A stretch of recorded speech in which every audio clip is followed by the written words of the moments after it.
아 이거 나를 위해 가지고 하는 게 맞나? 나한테 적합하게 해주고 있는 게 맞나? 이런 의문이 들다가 이제 또 다른 병원을 찾아가게 되는 경우가 되게 많거든요. 이런 부분들 좀 신경을 써서 피부과를 좀 골라보시면은 아마 본인이랑 조금 잘 맞는 피부과를 찾게 되는데 도움이 많이 되지 않을까 싶습니다.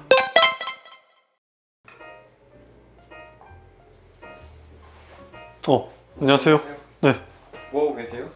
지금 쉬는 날을 이용해서 셀프 시술을 하고 있습니다. 33살부터 그때 확 늘는 시기가 있다고 말씀드렸잖아요. 네. 제가 그 시기에 좀 가깝다 보니까 요즘 들어서 좀 얼굴 보면 슬퍼질 때가 있어요. 그래서 셀프 시술하는 빈도가 좀 요새 늘어났습니다. 제 친구도 피부과에 관심이 많아지고 있더라고요. 원장님 영상 보고. 아 네네. 그래서 이제 피부과를 가려고 하는데 어떻게 가면 좋을지, 집 주변으로 가야 되는지 그런 거 되게 걱정하고 있더라고요. 저희 병원 오시면 되겠네. 네. 그래도 집이 멀 수도 있잖아요. 아, 뭐 그죠. 그래서 피부과, 좋은 피부과 찾는 꿀팁. 너무 이제 마케팅이 많고 그러다 보니까 다 광고 같아요. 맞아요. 근데 사실 저희 병원도 뭐 광고를 하고 이제 마케팅은 다 하고 있긴 하거든요. 그래서 그런 홍수 속에서 마케팅을 한다는 것 자체가 나쁜 건 아니지만 조금 어느 병원을 골라야 할지 소비자 입장에서 고민은 많이 될 것 같아요. 근데 저는 좀 그런 말씀을 드리고 싶어요. 이게 사람마다 다 성격이 다르잖아요, PD님. 네. 그래서 나는 이 사람을 되게 싫어하는데 이 사람한테도 다 사랑하는 부모, 자식, 또 연인, 또 좋아하는 친구가 있잖아요. 네. 그런 것처럼 이 업장들도 다 사람의 성격처럼 자기만의 결이 다 있다고 생각해요. 그래서 그 결에 맞는 손님이 있고 안 맞는 손님이 있지만 그게 맞고 안 맞다고 병원 자체가 나쁜 건 아니죠. 더군다나 이제 피부과들은 내가 몸이 아파서 그걸 고치러 가는 것도 아니라 이제 예뻐지러 오는 거잖아요. 네. 그러다 보니까 사실 안 받아도 그만이에요. 안 받아도 그만이고 병원 입장에서도 우리는 이만큼 가치를 제공한다 하면은 가격이 엄청 높아질 수도 있는 거고 뭐 엄청 낮아질 수도 있는 이런 차이가 일반적인 뭐 내과, 외과랑 좀 차이가 있다고 보는데 그럼에도 불구하고 이거는 몸에 받는 의료시술이잖아요. 네. 그래서 그런 점에서 되게 차이가 있다고 생각하고 그런 부분 쪽에서 손님들한테 최소한 이 정도는 이 기본적인 것들은 제공이 돼야 한다고 생각을 하는데 경우에 따라 그런 것들이 안 지켜진다 하면은 결이 아무리 다르다고 해도 불구하고 이건 좀 아니지 않나 좀 이런 생각이 들었던 적이 사실 부원장 때부터 일해보면서 여러 병원들을 거쳐보면서 제가 직접 시술을 받아보면서 느꼈던 점들이 많은 것 같긴 합니다. 그러면 그럼 가면 안 되는 피부과들이 있나요? 가면 안 되는 피부과들이 이런 경우는 조금 아쉽기 때문에 이거를 알 수 있다면은 되도록 다른 병원을 가면은 좋을 것 같다 라고 말씀드릴 수 있는 병원이 있는 것 같아요. 오늘 그러면 그런 병원들에 대해서 알려주시나요? 네. 알겠습니다. 제가 이제 뭐 같은 업종으로서 다른 분들이 하는 방식에 대해서 함부로 평가해서도 안 되고 그럴 수도 없지만 제 기준에서 제가 알고 있는 원칙상 요거는 조금 아닌 것 같아요. 이런 부분에 대해서 조금 얘기를 들어보도록 할게요. 일단 첫 번째는 사진 촬영을 하지 않는 병원. 네, 이게 뭐 성형외과는 아니다 보니까 당연히 코 수술을 한다 이러면은 비포 애프터를 촬영을 해야 될 거 아니에요. 근데 피부과는 물론 시술에 따라 다르지만 경우에 따라서 막 드라마틱하게 한 번 했을 때 확 변하지 않는 시술도 있습니다. 근데 저는 그거 하나하나도 다 촬영을 해야 한다고 생각해요. 왜냐하면은 의사도 신이 아니거든요. 이제 여러 명의 손님이 오시는데 내가 뭐 이거 받았다고 해서 지금 손님 피부가 이런데 다음번에 딱 보고 지난번이랑 비교해서 이게 달라졌군 이렇게 하시는 분 저는 없다고 생각해요. 그렇죠. 네, 이게 기억을 다 남겨놔야 되고 그걸 또 손님한테 보여주면서 방향성을 계속 제시를 해야 되기 때문에 무조건 사진을 찍어야 된다고 보고요. 물론 그걸 뭐 얼마나 자주 찍냐에 따라서 좀 이견이 있을 수 있지만 예를 들어서 뭐 색소 레이저를 10회 한다고 쳐요.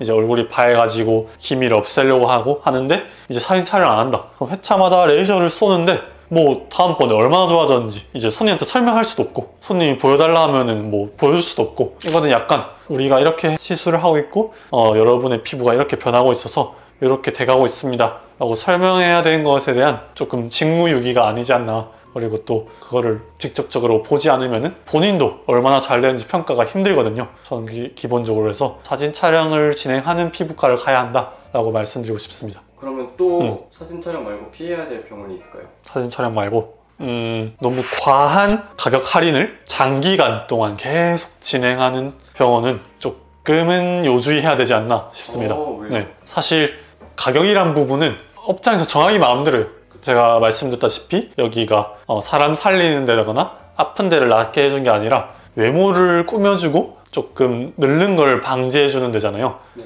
그런 좀 부가적인 미용 쪽이다 보니까 사실 손님을 만족시켜줄 방법도 되게 많고, 그러다 보니까 병원마다 가격도 천차만별이에요. 뭐 이게 너무 싸다고 뭐라 할 수도 없고 너무 비싸다고 뭐라 할 수도 없습니다. 그거는 거기에 만족하시는 손님이 가시면 되는 거니까요. 근데 이제 비싼 경우는 당연히 시술을 그만큼 잘 해줄 수가 있는데, 가격이 너무 싸다는 것은 사실 병원도 뭐 땅 팔아 장사하는 게 아니잖아요.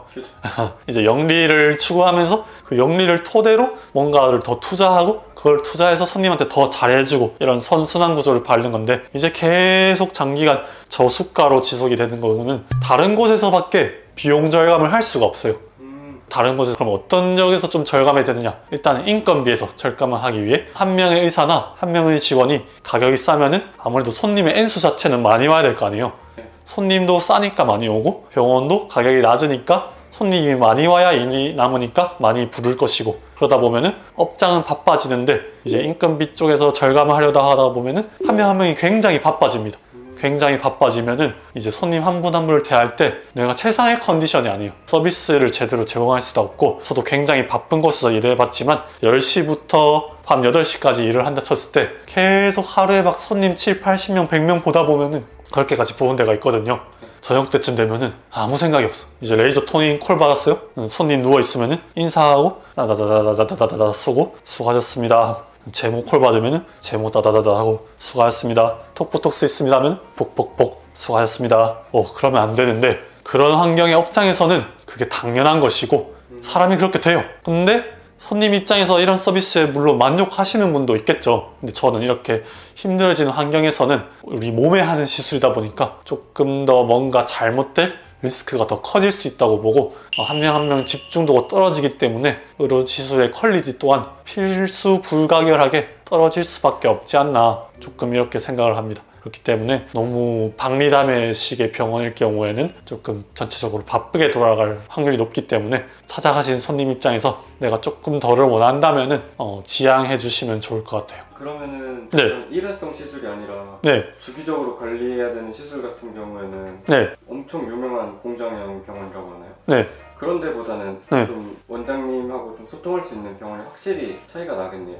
그쵸. 집중적으로 배워야 되니까. 맞아요. 그래서 제가 세 번째로 말씀드리고 싶은 게, 다른 선생님 만나게 되는 그런 병원도 조금은 지양해 주시는 게 좋지 않나 싶어요. 사실 이거는 조금 조심스러워요. 왜냐하면은 의사 선생님이 바뀌더라도, 예를 들어서 내가 색소레이저를 2회차 때 A라는 의사가 파라미터로 시술을 했어. 그러면 그것을 기록으로 잘 남겨서 다음에 손님 왔을 때 B라는 의사가 그분께 시술을 하게 되더라도 그런 차팅을 보고 잘 인수인계 받아서 할 수 있으면은 바뀌어도 그 시술 퀄리티가 잘 유지될 수 있으면 상관없죠. 근데 대부분의 경우는 좀 그렇지 않을 확률이 높다는 거죠. 보톡스, 필러, 수술 이런 거는 의사 선생님 바뀌어도 상관없잖아요. 왜냐면 일회성 시술이니까 한 번 하고 말 거니까. 근데 헥소레이저 1회부터 10까지 계속 해야 된다는 거라던가, 여드름 흉터 치료 계속 흉터를 치료해주면서 몇 회에 걸쳐서 어떻게 좋아지는지 봐야 되는 것은 한 명의 의사 선생님과 소통을 해가면서 이게 얼마나 좋아졌고 이 부분은 이렇게 됐고 여기는 좀 아쉬워서 이렇게 하면 좋을 것 같다, 이런 거에 대한 방향성 제시를 손님한테 계속 회차별로 해드려야 된다는 거죠.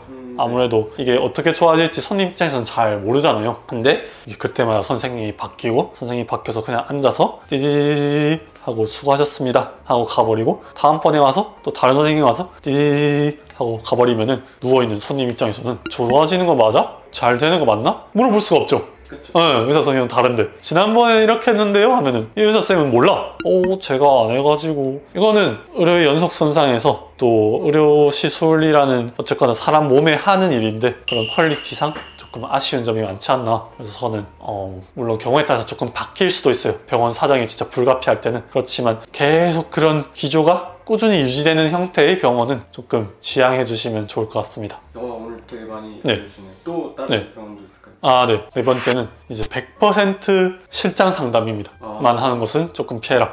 사실 저희 병원도 실장님이 상담하고 계시고 지금 뭐 여러 군데 피부과나 치과나 성형외과를 가면은 실장님들이 상담하는 곳이 많습니다. 이거에 대해서 좀 부정적인 의견을 가지실 수도 있을 것 같고 저도 그게 부정적으로 생각하실 수 있다고 100% 공감하는 부분이에요. 당연히 의사 선생님이 봐주시면 좋죠. 근데 이제 병원이 굴러가는 특성상 이제 의사 선생님은 안쪽에서 계속 시술을 하느라 바쁜데 이제 손님이 왔었을 때 그분을 한 분 한 분 또 보러 가고 시술하고 보러 가고 시술하면은 보러 가는 것도 봐주는 퀄리티가 떨어질 수 있고 시술하는 것도 시술하는 퀄리티가 조금 떨어질 수 있기 때문에 그럴 바에는 이제 봐주는 것은 실장님을 모셔가지고 이런 상황에서는 이렇게 봐주세요. 이런 병변은 이런 겁니다. 이런 거에서는 이런 시술을 추천해 주시면 좋을 것 같습니다. 교육만 잘 시켜주면은 저는 대리인으로서 역할을 충분히 어느 정도까지는 잘 할 수 있다고 생각하거든요. 그래서 저는 실장님이 상담해 주신 거에 대해서는 나쁘게 생각하지 않습니다. 이제 의료 외에 다른 업종에서도 실무자와 상담자가 다른 경우는 참 많거든요. 그러다 보니까 아무래도 의사가 상담하는 게 좋지 않나 싶지만 어느 정도까지는 잘 교육을 했을 때 위임이 가능하다고 생각하고요. 그래서 저희도 그렇게 진행을 하고 있는데 이제 100%라는 말을 제가 드렸잖아요. 이제 100% 실장 상담은 조금 문제가 됩니다. 왜냐? 아무리 실장님이 잘 배웠다지만 직접 시술을 하지 않는 입장으로서 좀 놓칠 수 있다거나 잘 모르는 부분이 분명히 있어요. 그리고 손님 입장에서도 이 실장님이 아무리 잘 설명해 주셔도 이분들은 의사 선생님이 아니고 의사 면허가 없는 분들이기 때문에 그게 좀 잘 안 와닿을 수 있어요. 그래서 내가 설명은 잘 들었지만 이제 마지막 신뢰를 얻기 위해 의사 선생님의 면담을 요청하는 경우도 있습니다. 근데 그럴 경우에 의사 선생님 볼 수 없다, 안쪽에서 바쁘시다, 우리가 다 해드리겠다 하는 경우는 저는 좀 아니라고 생각해요. 그래서 제가 하나 일했었던 병원은 아무래도 이게 똑같은 그냥 업장이다 보니까 제공하는 서비스가 항상 100% 뭐 잘 되는 거 아니거든요. 예를 들어서 색소 레이저를 했는데 이쪽에 색소 침착이 조금 남았어. 뭐 보톡스를 했는데 톡보톡스인데 이쪽이 조금 볼록하게 튀어나왔어. 이런 경우가 뭐 100번 1000번 하다면은 한 번씩은 있을 수가 있습니다. 근데 그런 거에 대해서 다 해결 방법이 있고 그것을 잘 해결해 주기 전에 이제 이것은 별 것이 아니라 안심시켜 줄 수 있는 그런 과정이 저는 필요하다고 생각하거든요. 그러면 그때 이제 정말 의사 선생님이 나와가지고 그런 점에 대해서 이거는 홍길동님 큰 게 아닙니다. 다행히 큰 게 아니고 이러한 거에 의해서 이렇게 된 거지만 이러이러한 과정을 거치면은 바로 사라질 것이기 때문에 아무런 문제 없고 오늘 좀 많이 걱정해서 오셨는데 저희가 좀 진정크림 발라드리고 뭐 이렇게 해드리겠습니다 하면 손님 입장에서 그렇구나, 의사 선생님이 이렇게 말해주니까 안심이 된다 하거든요. 근데 진짜 바쁘게 돌아가는 데는 의사 선생님을 볼 수가 없어. 상담이 안 되니까. 가서 일단 전화부터가 힘들어요. 전화로 저 이렇게 됐는데 어떻게 해요? 하면 의사 선생님이랑 얘기해보고 싶어요 하면 알아서 하세요, 이렇게 하세요, 뭐 2주 있다 찾아오세요, 이렇게 해서 찾아갔다 하면은 의사 선생님은 지금 볼 수가 없으니까 실장님이 봐드리겠다. 실장님이 뭐라 설명하는데 그래도 불안할 수 있거든요. 근데 정말 이런 경우에는 직접 시술을 한 의사가 와가지고 얘기를 해주는 게 실제 효과 측면이나 아니면 손님의 감정 케어 측면에서 저는 되게 중요하다고 생각합니다. 그래서 100% 실장님 상담을 행하는 곳은 조금 지양하면 좋지 않을까 말씀을 드릴 수 있을 것 같아요. 또 있나요? 뭐 생각나는 건 5번째가 마지막이 될 것 같은데 조금 일괄적으로 시술을 하는 병원 그게 무슨... 좀 안 와닿죠? 요거 같은 경우에는 이런 느낌으로 보면 될 것 같아요. 이제 손님이 오셔서 이제 침대에 누우면은 의사 선생님이 오셔가지고 안녕하세요, 레이저 토닝 하겠습니다 하고 토닝 딱 잡고 주머니에 딱 손 놓고 다다다다다다다다다다다다다다다다다다 2000샷 다 찼어, 수고하셨습니다 하고 가는 조금 이런 느낌이라고 보면 될 것 같아요. 그래서 이것도 시술마다 조금씩 다르지만 사실 사람 손님 하나하나 얼굴은 다 다르거든요. 그렇기 때문에 똑같은 레이저 토닝, 똑같은 슈링크 울세라를 하더라도 이 부분의 색소가 어떤지, 이 부분의 색소는 무슨 병변인지, 여긴 어떤 파장을 써야 되는지, 뭐 슈링크 울세라면은 어느 부분이 더 쳐져 있고 이 부분이 더 쳐져 있으니까 이렇게 디자인을 해서 여기에 조금 집중하면 좋겠다, 이런 좀 커스터마이징이 분명 필요하다고 생각해요. 근데 그런 것 없이 그냥 딱 와가지고 따다다다다다 아니면 뭐 슈링크 300샷 따다다다다다 하고 가버리면은 손님 입장에서도 느낍니다. 이제 처음 한두 번은 아예 아무 경험이 없는 상황이시면은 뭐 그런갑다 하실 수 있는데 아까 말씀드린 것처럼 이제 회차가 거듭될수록 그런 게 반복이 된다 하면은 나는 여기가 고민인데 이런 거에 대한 아무 이런 방구도 없으시고 그냥 따다다다 하고 나가시네. 그래서 뭔가 물어보면은 적절한 대답도 얻을 수 없고 이거 나를 위해 가지고 하는 게 맞나, 정말 뭐 내가 슈링크 300샷을 했지만 나한테 적합하게 해주고 있는 게 맞나, 이런 의문이 들다가 이제 또 다른 병원을 찾아가게 되는 경우가 되게 많거든요. 네, 저희 병원도 조금 그런 경험을 하신 분들이 좀 오시는 편이고, 그렇기 때문에 조금 일괄적으로 개개인에 대한 커스터마이징 없이 시술이 일어난 곳은 조금 피하면 좋지 않나. 근데 이거는 경험을 해봐야 알긴 하죠. 네. 그러면 오늘 말씀해주신 것 친구한테 응. 알려주면 네. 잘 갈 수 있을까요? 그쵸. 일단 가격이 네.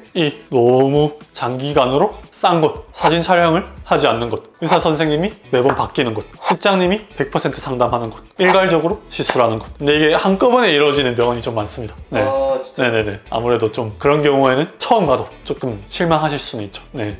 그렇기 때문에 뭐 이런 점을 참고해서 이제 병원을 갔다가 그런 느낌을 받는다 하면은 이제 다른 것도 조금 상담을 해보시러 가는 게 좋지 않나 조심스럽게 좀 말씀을 드릴 수 있을 것 같고, 아까 제가 말씀드린 것처럼 이게 필수 의료가 아니라 어떻게 보면 사치제, 더 예뻐지는 것에 대한 시술이기 때문에 병원이 이렇게 하든 저렇게 하든 필수 의료보다는 조금 더 자유로운 부분이 있는 건 맞아요. 그렇기 때문에 그게 다 잘못됐다는 건 아니지만 이제 받으시는 소비자 입장에서 조금 이런 식으로 진행이 되면은 아쉬울 수 있는 부분에 대해서 오늘 조금 제가 짚어드린 것 같습니다.